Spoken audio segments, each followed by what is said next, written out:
Dans cette vidéo, nous allons voir comment utiliser Metasploit, qui est un framework open source utilisé pour tester la sécurité des systèmes informatiques en simulant des attaques pour trouver les failles.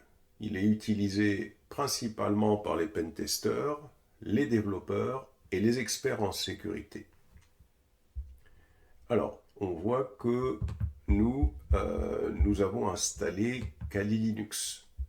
Et nous avons une machine Metasploitable qui est ici, qui est une machine qui abrite un système qui est truffé de vulnérabilités pour prendre en main les outils pour pouvoir faire des tests de sécurité.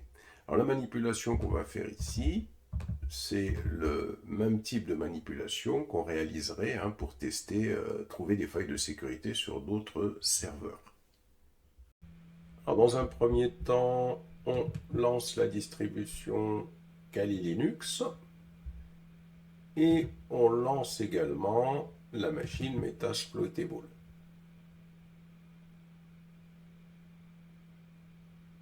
Et on patiente, on attend que les deux machines soient lancées. Patiente un petit moment. Quand les deux machines ont démarré, on va pouvoir se connecter alors sur Kali Linux. Voilà, donc là nous avons Kali Linux, on écrit Kali et on écrit Kali pour pouvoir se connecter. Et là, quand on est connecté à Kali Linux, on a ici le menu. On descend jusqu'à outils d'exploitation et là on a le Metasploit Framework. On tape Kali. Là, au départ, quand Metasploit va s'installer, il va s'initialiser. Alors, on va d'abord fermer cette console. Et ce qu'il faut faire plutôt, c'est venir ici sur une invite de commande et d'abord mettre à jour avec un sudo apt-get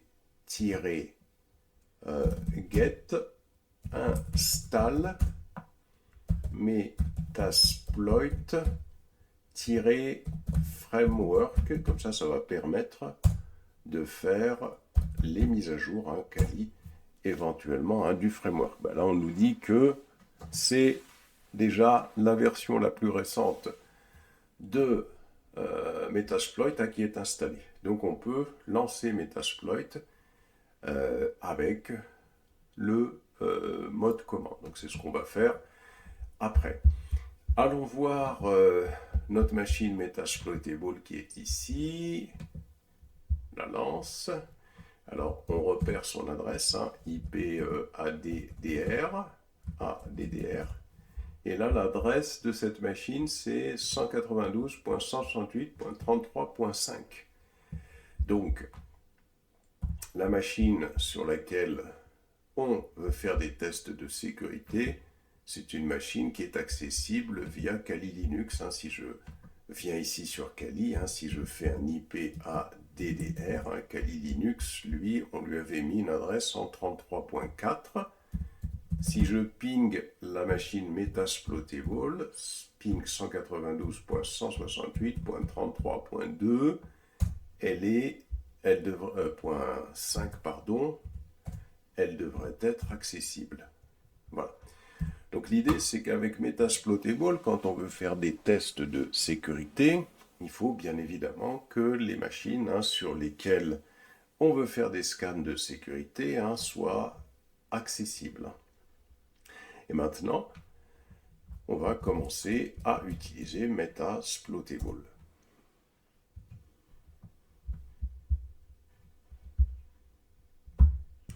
Alors, pour utiliser Metasploitable, dans un premier temps, on tape la commande mfs console. MSF console plutôt. MSF console. Voilà. On attend et donc il va commencer à initialiser le logiciel Metasploitable. Ensuite, dans un deuxième temps, l'objectif, c'est d'identifier les services actifs et les ports ouverts sur la machine cible. Donc l'objectif, ça va être de scanner la machine vulnérable avec un Nmap pour trouver les services qui sont ouverts. Donc pour ça, on va tout simplement écrire la commande suivante. On va écrire nmap -s grand S -a 192.168.33.5 et on valide. Alors, là, il demande à ce qu'on puisse faire ça en route. Donc, on va faire un sudo. Voilà. Et on patiente un petit moment, le temps que le scan se termine. Alors, donc là, il nous a trouvé pas mal de services. Alors, si on remonte comme ça, voilà, donc il nous a trouvé le service FTP avec VSTFTPD 2.3.4. Donc ça, c'est le premier service qui est actif. Qu'est-ce qu'on a encore? On a le service Telnet ici. On a le service SMTP qui a été trouvé. Un autre service RPC Band. Alors si on descend, on a pas mal de services ici. Samba, ici, un autre service ici, Netkit RSH, on va pas tous les dire, hein, MySQL, etc., etc. Alors là, l'objectif, c'est quoi? C'est que on souhaite, hein, quand on a détecté des services avec Metasploit, ce qu'on veut, c'est utiliser des scanners de Metasploit, cette fois-ci, pour analyser des services spécifiques.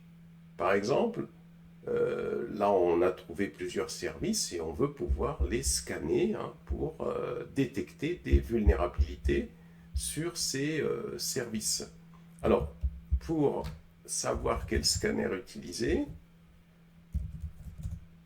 il suffit de taper la commande search scanner. Par exemple, j'ai envie de savoir quel scanner existe pour le service FTP.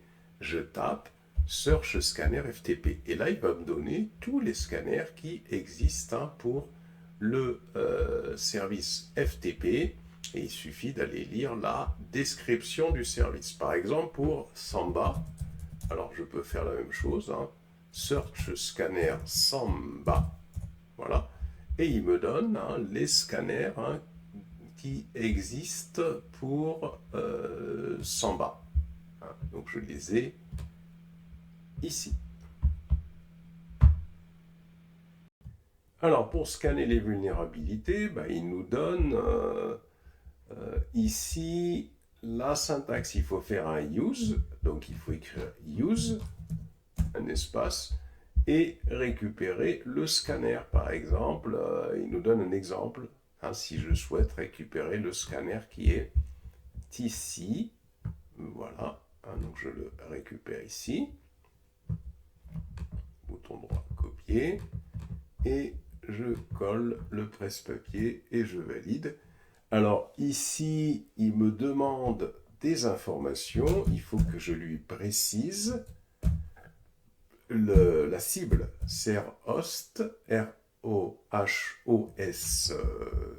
hein, il faut que je lui précise la cible, c'est-à-dire l'adresse que je veux scanner, hein, c'est 192.168.33.5. Je valide, c'est bon, et je fais un run pour exécuter le scan.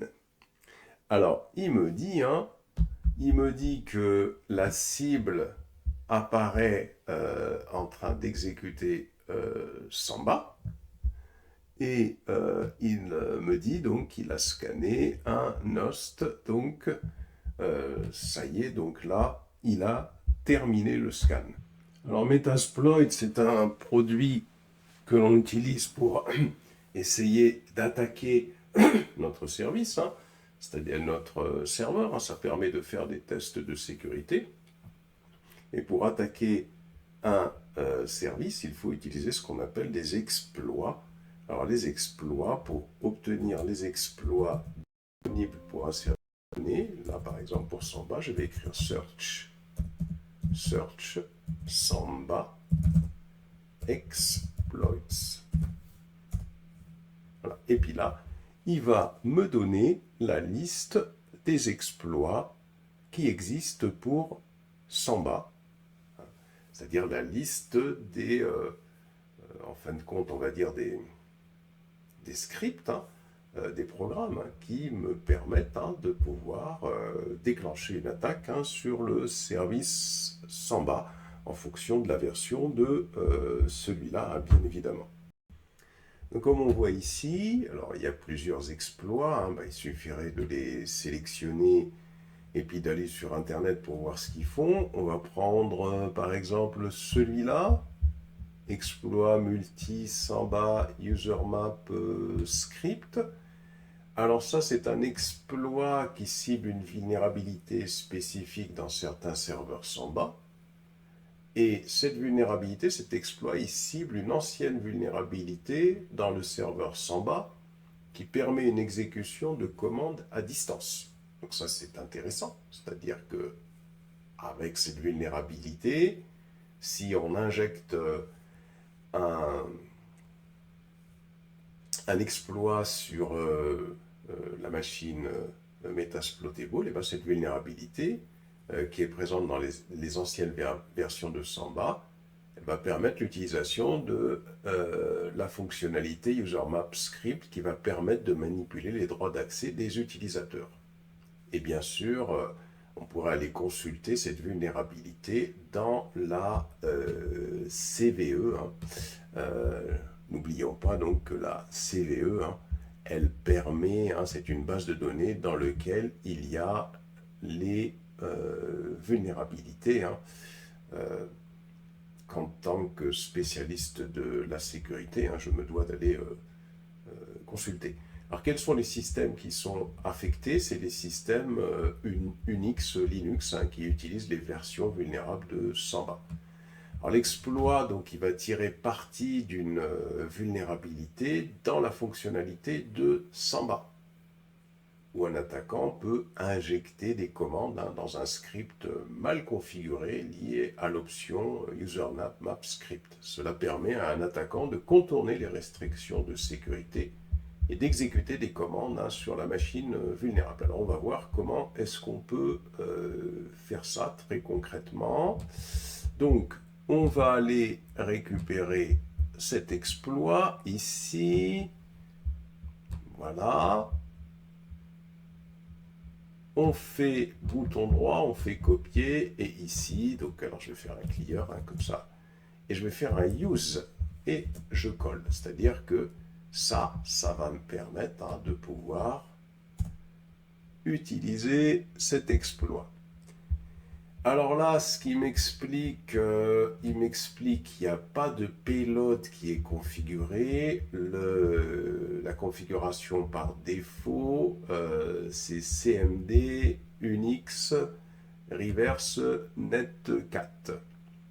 Alors ici, le payload, hein, c'est quelque chose qui est très important, puisque là, si on va voir la définition de ce payload, hein, alors un payload, c'est quoi? C'est un morceau de code qui va être envoyé et exécuté sur la machine cible Metasploit, après qu'une vulnérabilité a été exploitée, puisque là on vient de trouver qu'il y a un exploit possible sur Samba. Et donc, il faut qu'on envoie un morceau de code qu'on appelle un payload sur la machine cible. Alors, dans le contexte des tests de sécurité ou des attaques, le payload, il va permettre à l'attaquant d'accomplir des actions spécifiques sur la machine compromise. Plus en détail, un payload, ça peut être soit un shell distant, ça permet à l'attaquant d'obtenir un accès interactif à la machine cible via une ligne de commande comme un shell Unix, Linux par exemple, ou une invite de commande Windows. L'attaquant peut ainsi exécuter des commandes sur la machine compromise. Alors il y a plusieurs types de payload. Ici en l'occurrence, il y a plusieurs types de payload. Il y a le reverse shell, le shell inversé, c'est-à-dire qu'est-ce que c'est que le shell inversé? C'est la machine cible, ça va être la machine cible qui va établir une connexion sortante vers la machine de l'attaquant. Et ça va donner à l'attaquant un shell sur la machine cible. Donc, c'est ce qu'on veut utiliser ici, en l'occurrence, avec le payload qui est utilisé ici par défaut. Donc, là, nous, ce qu'on souhaite faire, c'est déjà utiliser un exploit, une vulnérabilité qui pourrait exister sur Samba, qui est la vulnérabilité usermap_script. Ensuite, on veut sélectionner, on veut envoyer un petit morceau de code, un payload. On veut donc l'envoyer sur la machine cible. Et ce payload, son objectif, ça va être d'essayer d'ouvrir une connexion sortante de la machine cible vers la machine de l'attaquant. Ensuite, il faut qu'on indique l'adresse de la machine cible, comme tout à l'heure. Donc il faut qu'on écrive set RHOSTS et c'est 192.168.33.5. Ça, c'est l'adresse de la machine que l'on veut attaquer. Ensuite, il faut que l'on indique l'adresse de la machine attaquante, c'est-à-dire la machine actuelle, celle sur laquelle on est. Donc, on va faire set LHOSTS 100, donc c'est un L cette fois-ci, 192.168.33.4, puisque l'adresse IP de la machine, c'est L, un grand L, c'est un grand L majuscule, attention, c'est pour ça qu'il y a une erreur. Donc ça, c'est l'adresse de la machine actuelle. Donc, on a l'adresse de la machine actuelle, et puis, maintenant, on va tout simplement lancer l'exploit. On peut lancer l'exploit. Alors, on fait une répétition, c'était juste pour expliquer. Donc là, on décide d'utiliser cet exploit, cette vulnérabilité qui existerait dans Samba. Ici, on indique, nous a été indiqué que le payload, il y a plusieurs types de payload, d'autres types de payload qui existent, mais que le morceau de code qui va être utilisé pour que la machine cible se connecte à la machine de l'attaquant, donc qu'il y ait une connexion sortante qui généralement n'est pas bloquée à partir de la machine cible vers notre machine à nous, c'est ce morceau de code-là qui va être utilisé. Ensuite, là, on définit l'adresse de la machine cible, l'adresse de la machine locale, c'est-à-dire notre machine Kali, et puis on écrit exploit, on lance tout simplement l'attaque. Voilà. Et là, donc, on va tenter de voir si ça fonctionne. Alors, il nous dit start de reverse TCP. Alors, par contre, là, on a peut-être un problème parce que on voit qu'il ne se connecte pas à partir de la bonne adresse. Donc on va recommencer cette instruction-là qui me semble n'a pas été correcte. C'est 7L avec un grand L majuscule. J'ai peut-être pas mis le grand L majuscule. Hein. Voilà. Et on relance exploit. Voilà.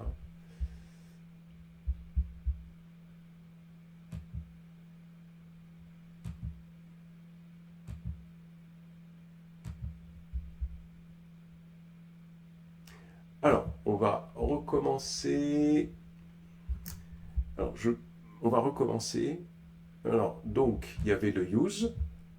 Ici, setrhost. Alors, cette instruction-là, je pense que là, je me suis trompé. Hein, setrhost sans S. 192.168.33.5. Voilà. C'est plutôt comme ça. Ensuite, 7 grand L host 192.168.33.4. Comme ça. Et exploit.